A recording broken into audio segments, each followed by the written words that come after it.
On commence donc avec ces agriculteurs qui subissent fatalistes la hausse du prix des carburants. Salwa Taourda, Mariette Guinée.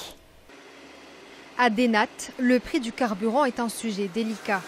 Sur ses 65 hectares d'exploitation, Laurent Balzarin cultive de quoi nourrir ses bovins. Des bêtes qu'il faut entretenir et des parcelles à labourer tous les jours. Hausse ou pas hausse, on est obligé d'utiliser du gasoil pour faire marcher les engins agricoles. Alors un peu agacé de toujours devoir subir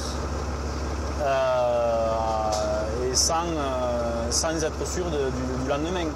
Même sentiment de ras-le-bol pour Vanessa Vialette, céréalière à quelques kilomètres de là.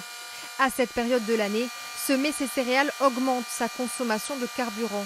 Aujourd'hui, son plein de GNR, un gasoil conçu pour les agriculteurs, lui revient 40% plus cher qu'il y a un an.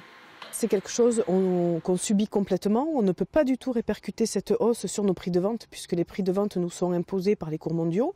Voilà, donc ça veut dire qu'en fait on le voit vraiment que comme une nouvelle charge.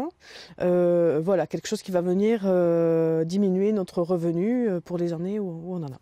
En cause, cette mesure du gouvernement qui impose des taxes plus chères sur tous les carburants. Une décision totalement injuste selon elle. Ce qu'il faut espérer, c'est qu'avec la prochaine loi de finances là, qui est en train d'être négociée, ils aient envie d'aider les agriculteurs et qu'ils appliquent peut-être la même réglementation que pour les pêcheurs, c'est-à-dire qu'on puisse avoir du carburant non taxé. Avec des rendements en baisse, les agriculteurs font aujourd'hui face à une situation sans précédent.